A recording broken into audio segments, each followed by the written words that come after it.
afternoon, everybody. I have one very brief thing at the top, and I'll also note that I have a bit of a hard out, so I'll be keeping an eye on the clock, and I will need to wrap when I need to wrap, and if I don't get to you, I'm sorry. So first, we are deeply concerned by reports that Iran is planning to deliver hundreds of ballistic missiles to Russia, and we continue to communicate with our European partners and allies regarding potential measures we may take.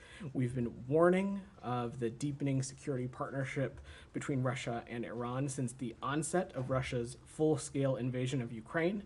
This partnership threatens European security and illustrates how Iran's destabilizing influence reaches beyond the Middle East and around the world.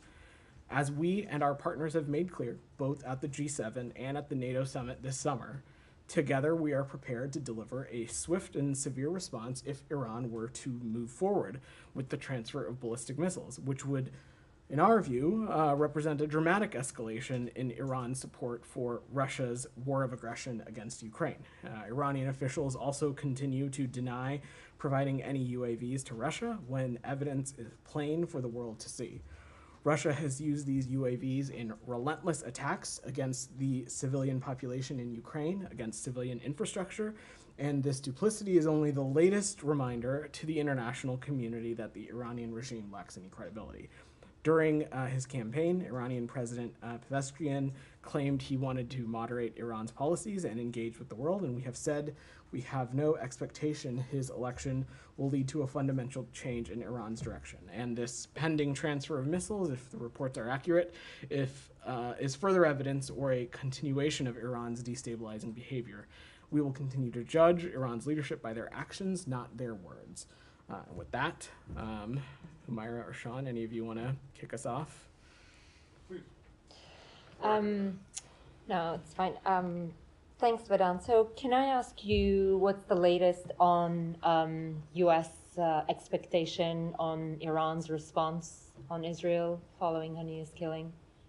So, look, as should be no surprise to you, Humaira, I'm not going to get ahead of assessments or speculate intelligence or operational matters from up here. What I can say is what you've heard President Biden, Secretary Blinken, and others echo from up here before is that we are committed to helping Israel defend itself, and we have put robust military capabilities in the region to do just that. But at the same time, we continue to work diplomatically to prevent any major escalation of this conflict. Those are our goals. As you all have seen, no doubt, the Secretary over the past week or so has been engaged in calls with his counterparts, discussing not just the need to finalize a ceasefire deal, but also continuing to work so that there can be de-escalation. We obviously don't want to see any kind of attack or response happen in the first place. Do you have any indications recently that your efforts are actually working and there might be a more subdued response from Iran? I'm just not going to get into intelligence assessments or our operational assessments from up here. Are the ceasefire talks that you called for August 15, are they still going to go ahead after what Hamas said last night? So I'm aware of those comments from Hamas, and we fully expect talks to move forward, as they should.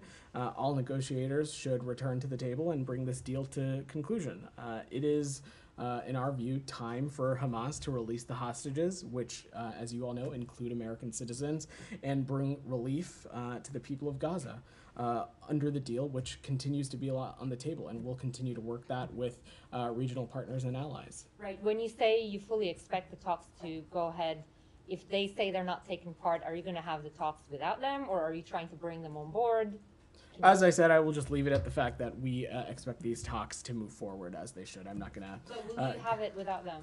I'm just not going to speculate beyond that. We've seen reports of those comments from Hamas, and we fully expect these talks to continue to move forward. And who in U.S. view at the moment, who is the biggest obstacle to achieving this ceasefire and hostage deal? So I'm not going to color it one way or the other, but let's not forget that it was early last week. The Prime Minister of Israel immediately welcomed this initiative and confirmed that the Israeli team will be there and they'll be prepared to finalize the details of implementing the deal.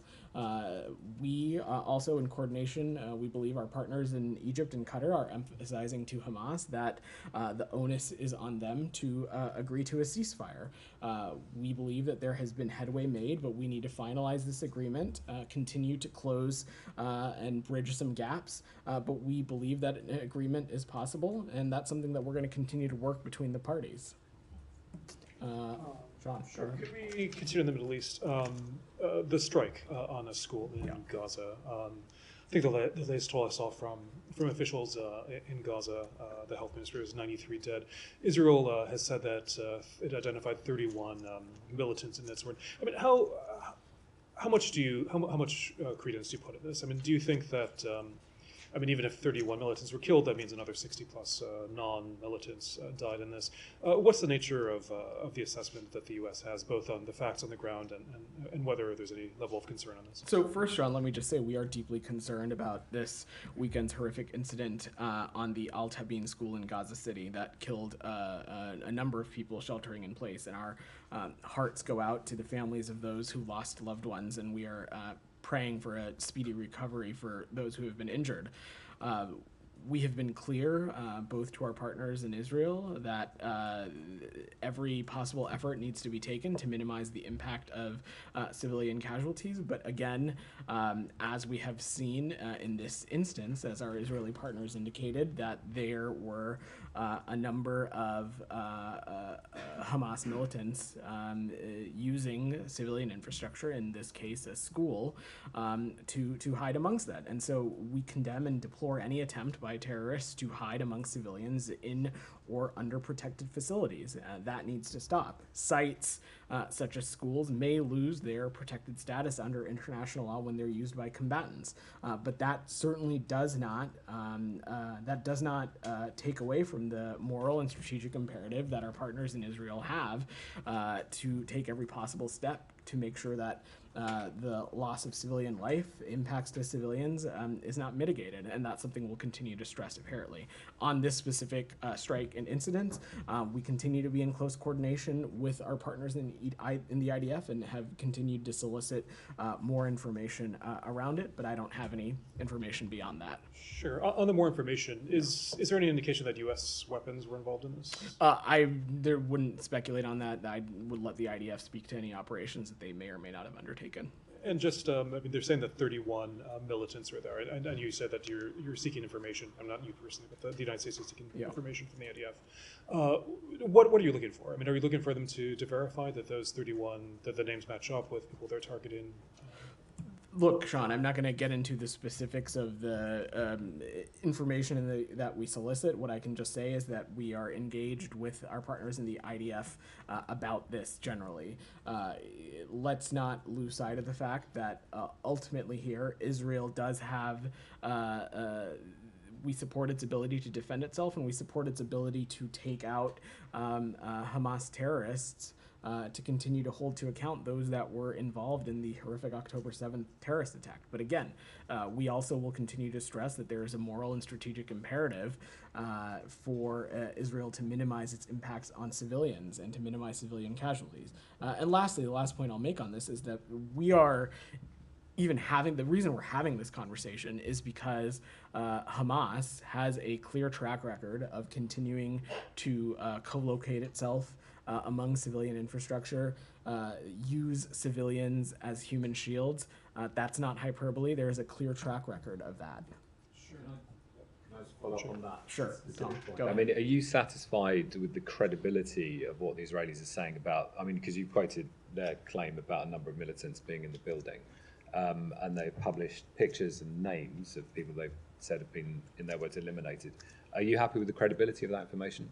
So I'm not going to speak to any satisfaction or not, Tom. What I will say is that we have a robust relationship, a robust information sharing relationship with our Israeli partners. And when things like this happen over the course of this conflict, we have solicited more and additional information from the IDF, and that relationship will continue. What I can say broad. Verify independently.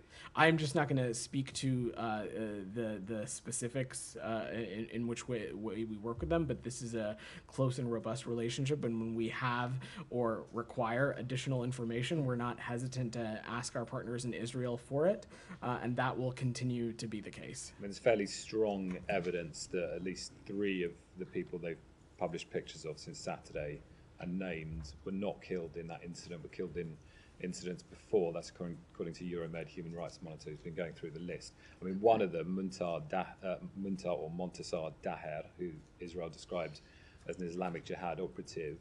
I mean, you can go on Facebook and see the picture of him being mourned as being dead was from the day before, with a relative or a friend saying that was in an airstrike on an apartment west of Gaza City, so a completely different incident. I mean, do you verify these things? Tom, I will let the IDF speak to its own operations, and as I said, we have a very close information sharing relationship with our partners in Israel. I'll let them speak to their own operations, but again, there is a clear, provable track record of Hamas using civilians as human shields, co-locating itself amongst civilian infrastructure. That does not minimize the moral and strategic imperative that Israel has to minimize civilian casualties, but they do have a clear track record of doing this. And as I said, protected facilities may lose their status when they are utilized by combatants in this way. But there's also a moral and strategic imperative for the information to be accurate and credible after the fact, because it may or may not justify an international humanitarian law. So I think, you know, what Sean was talking about effectively was the issue of proportionality. If you have many, many dozens of civilians killed, there has to be very strong and clear and overwhelming evidence that those killed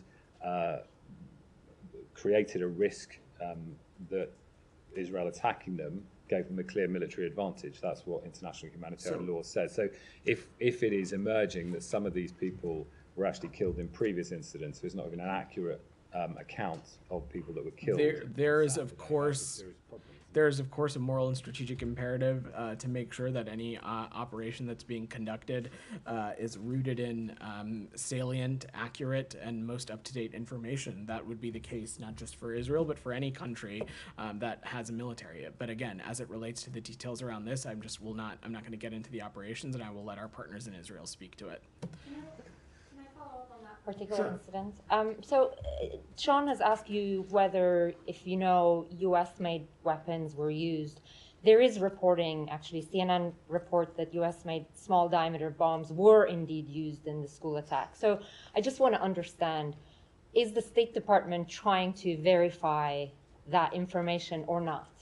So Humaira, we have a strong... These are U.S.-made weapons, and you regularly send these weapons to Israel. So while I understand it's an IDF operation, there is reporting that the weapons used are U.S. supplied. So I'm wondering if there is a systematic effort at this building to monitor how U.S.-made weapons are being used. Of course there is, which we have talked about a number of times in this briefing room. There are, of course, a number of tools and levers at the United States' disposal to continue to ensure that U.S. security assistance is used within appropriate confines of international humanitarian law. And so far, we've talked about. After 10 months of war, I'm certainly not going to speak to the ongoing and deliberative process, Humaira. In accordance with law. Israel is a country in which we have a robust security partnership with. That should be no surprise to you. I'm not going to speak to ongoing and deliberative processes. But as we do with any country in which we have a security relationship,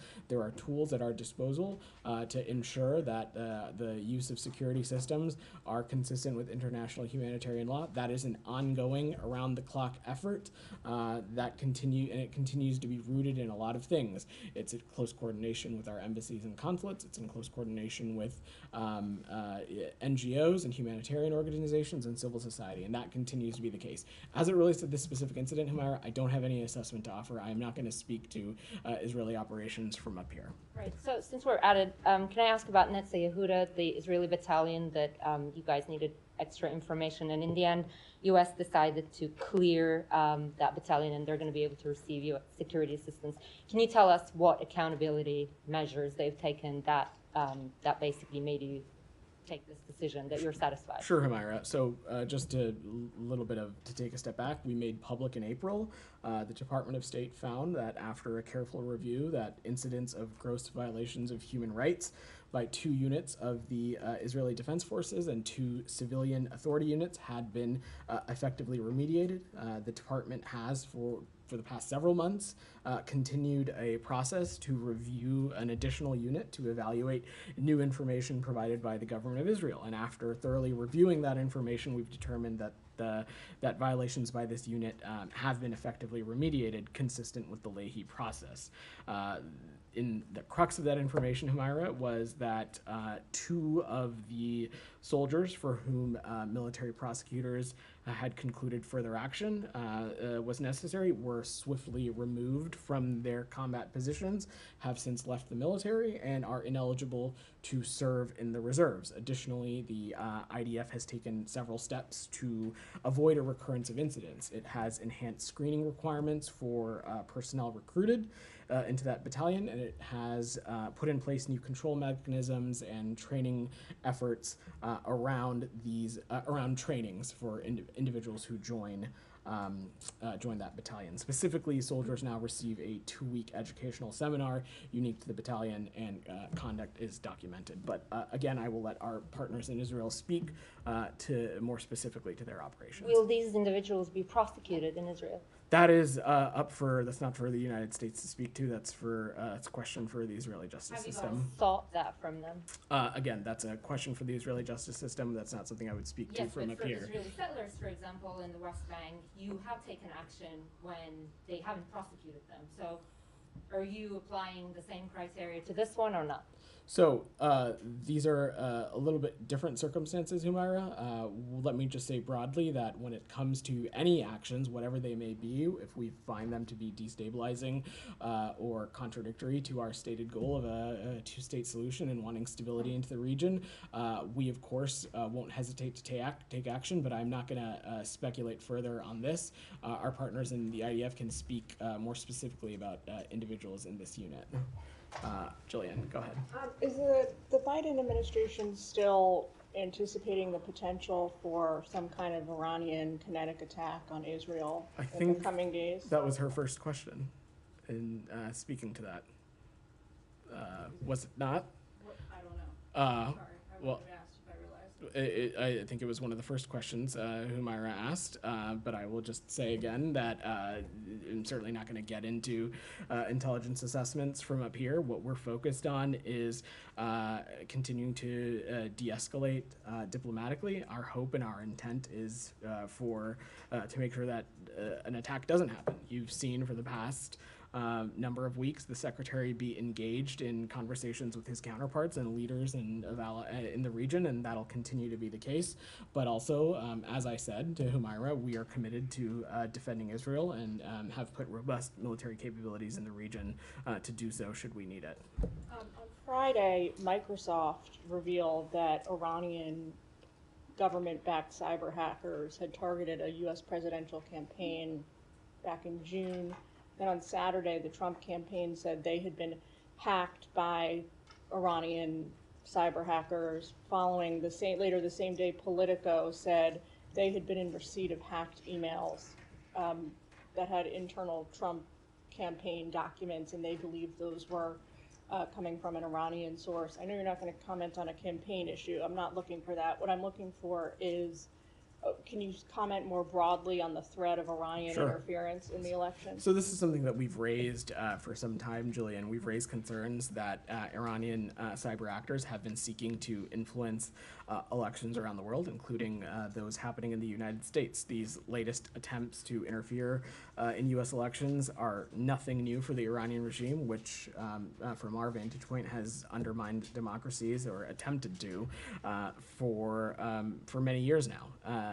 Specifically, I'd refer you to the Office of the Director of the National Intelligence for further details on recent reports about the natures of this kind of malicious interference, and colleagues at the FBI and the Department of Homeland Security can speak to what steps are being taken to combat domestic election influence by hostile foreign governments more broadly. As you know, as someone who covers this department closely, that is not a line of effort that exists at the State Department.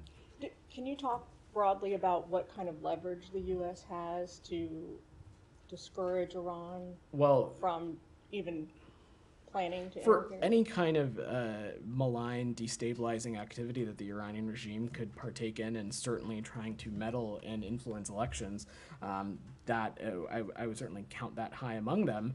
We continue to have a number of tools in our tool belt to hold the Iranian regime accountable, and we won't hesitate to use them, certainly, and not just unilaterally, but also multilaterally through entities like the G7 and otherwise. But specifically on actions, on deterrent actions as it relates to this, I will let my colleagues at the FBI and DHS speak to it.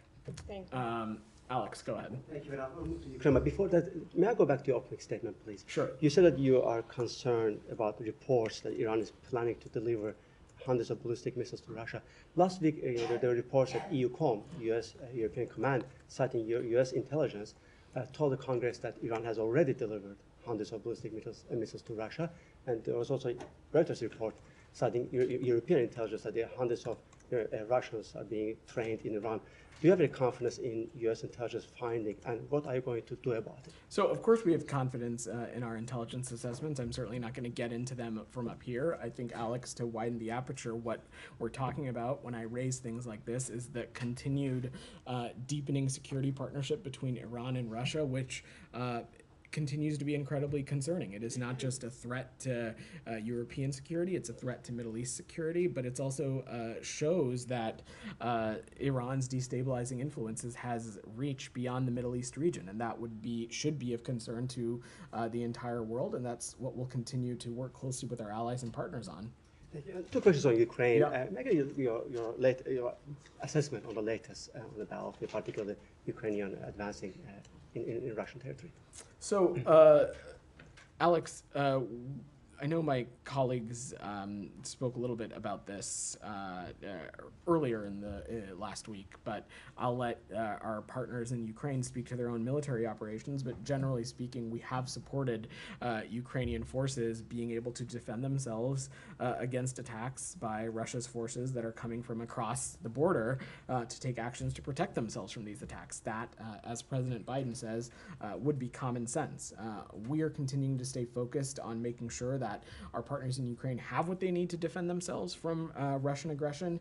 And ultimately, the decisions about how Ukraine conducts its military operations are decisions for Ukraine to make. Nothing has changed about the United States policy with respects to strikes across the border. On that line, an advisor to President Zelensky told Washington Post last week that they have formally requested the Biden administration to allow them to use ATACMS to hit back Russian targeted Russian bases where the attacks are coming from, because they have been targeting Ukraine, territory without impunity. Is it time, as we see Ukraine advance, in the region, is it time to stop caring about what Putin thinks and untie Ukrainian hands? So, Alex, look, I'm not going to get into private diplomatic conversations with our Ukrainian partners beyond just saying that our policy hasn't changed. Can I just very quick follow on that? Sure. Because Putin has been sort of threatening a tough response. Says this will get a worthy response after what's happened in Kursk. That was within the last 24 hours, I think. Do you have any comment on what he said? Sorry, could you couldn't hear Vladimir you. Putin talked about a worthy response to what's happened in Kursk. Do you have any comment on what he's been saying? It's been sort of fairly threatening rhetoric. Well, look, this is nothing new for Mr. Putin. Over the course of this conflict, he has saber-rattled, used escalatory language, let's not lose sight of the fact that, again, the only reason we are having this conversation, the only reason Alex was in a point to even ask me this question or raise this issue, and you're able to follow up, is because in February of 2022, Russia illegally, unjustly crossed into Ukrainian territory with an attempt to subjugate its borders. And so really the solution here, and if Mr. Putin is interested in a quick resolution to this, would simply be for Russian forces to leave Ukraine. It could be as simple as that. Nike, go ahead. Thank you, Vedant. On Sudan, do you have any update on the Sudan peace talks in Geneva on the attendance of SAF? And is it fair to say that the talk will proceed no matter what? So, Nike, the United States at the highest levels of our government has been clear on the urgency of a nationwide cessation of violence, surging of humanitarian aid to address famine in what we believe to be one of the worst humanitarian crises in the world, and building toward lasting peace in Sudan with an inclusive democratic governance that represents all Sudanese people. As you all know, Secretary Blinken invited leadership of the SAF and RSF, along with a range of international partners, to talks in Switzerland, which are set to begin this week to achieve that cessation of violence. After extensive consultations with both parties, the RSF has accepted our invitation, and unfortunately the SAF has not. Our view is that talks will proceed with or without the SAF to develop shared action plans toward a nationwide cessation of violence, opening additional humanitarian access, and a robust monitoring and implementation regime. That's what our focus is on, but I don't want to get ahead of that beyond that. How about the format? Are they proximity talks? I'm not going to get ahead of format, Nike, beyond just saying we are continuing to work towards convening those talks, and it's important for both the RSF and SAF to attend talks in Switzerland. It's vital to stop the fighting and to ensure humanitarian access to meet with the Sudanese people. One final question on Thailand. Yeah, really quickly. So last week, the U.S. expressed concern on the dissolution of Move Forward Party, and protesters gathered around the U.S. Embassy on the ground Friday. Do you have any assessment on the situation on the ground, and how will that affect U.S. policy toward Thailand in the future? So first, Nike, protecting freedom of expression and the right to peaceful assembly are essential to maintaining confidence in Thai democracy, and we're monitoring protests in the area. We're calling on all sides to act with restraint and to engage in constructive dialogue. I'm not going to get into private diplomatic conversations beyond that, but we have engaged the Thai government about this, and we'll continue to do so. Camilla. Thanks. On Saudi Arabia, the U.S. government lifted its ban on certain weapons to Saudi. Granted that, that ban was also to help wind down things in the war in Yemen. The language that was used was that the department is lifting its suspension. So just understanding that this is not an expiration, this is something that was decided to be lifted now. Correct. And if lifted, does that mean we see that as also playing into the strengthening of security, the security relationship between the U.S. and Saudi, and also the day after plans for Gaza? How should we look at the timing of this? So these are separate issues, Camilla, and you are correct. This is not an expiration or something like that. This is this initial decision is rooted in administration policy, a decision by the president, and that continues to be the case today. As you know, from the earliest days of this administration, we set out to end the Yemen war, and when we entered office, this war was escalating. As part of this policy, our administration froze the sale of certain classes of offensive weapons, while also maintaining sales of systems to the kingdom required to defend itself from attack. We also had, at that point, doubled down efforts to interdict and disrupt illicit arms flows into Yemen in support of the Houthis. We also always made clear that the freeze on certain classes of weapons was conditional, and it was based on Saudi Arabia's policy towards Yemen and efforts to improve civilian harm mitigation measures. The Saudis, since that time, have met their end of the deal, and we are prepared to meet ours, which means returning these cases through regular order with appropriate congressional notification and consultation. And to your broader question, Camilla, through this entire period, since the onset of this administration, Saudi Arabia has remained a close strategic partner of the United States, and we look forward to enhancing that partnership. We'll continue to work closely with the kingdom on preventing escalation in the Middle East, on a post-conflict plan for the Gaza Strip, as well as them continuing to play a role in finalizing a ceasefire as it relates to the ongoing conflict. And since you've allowed me to, to start on this topic, I will just note that, meanwhile, the Houthis have proven once again to be a group intent on using terror to advance its agenda, including through the targeting of civilian shipping in the Red Sea. We, as the United States, are regularly conducting airstrikes to degrade Houthi capabilities, an effort that is ongoing and will continue together with a coalition of partners. So it is fair to just assume that this has happened now, that there's been an active lifting of this, given the tensions in the region with Iran and the Houthis? No, not. I'm speaking about the bilateral relationship in a broad context, Camilla. This is a result of strictly the policy as it relates to the ongoing conflict in Yemen and the role that the kingdom played in maintaining their part of the agreement when this was initially set out at the onset of this administration. Yeah, go ahead, and then we'll wrap up with you after Sean. Go ahead. But you said that it's in response to Yemen, but it's been over 2 years since the truce was there. So what happened in the past? Did it take 2 years to verify that they're? Look, Sean, these things are processes. They take time, but as you so note, this policy was combined with intensive diplomacy, including direct diplomacies with the Saudi on a path to winding down the war. As you so note, in March of 2022, the Saudis and Houthis entered into a truce under UN mediation, and since then, there has not been a single Saudi airstrike into Yemen, and cross-border fire from Yemen into Saudi Arabia has largely stopped. We've also seen and been able to assess at closer detail that Saudi Arabia has implemented a number of improvements in civilian harm mitigation procedures, including modernizing its strike planning processes to align with U.S. processes and continuing to participate in a number of U.S.-led trainings and joint exercises. So, as I said, they have met their end of the deal, and this is us holding our end of the bargain as well. Can I just briefly go to Venezuela? Yeah, super fast. Go ahead. There's been reporting in the Wall Street Journal saying that an amnesty has been offered, or at least is in the pipeline for Maduro. Can you say, at least from the U.S. perspective, whether that's something that occurs? That is not true. We've not made any offers of amnesty to Maduro or others since this election. Since you've asked about the topic, Sean, let me just say that as it relates to Venezuela, we reject the increased violence, the unjust mass incarceration, and the repression directed at Venezuelans, including members of the democratic opposition. And you said that amnesty is not being offered. It's not inaccurate.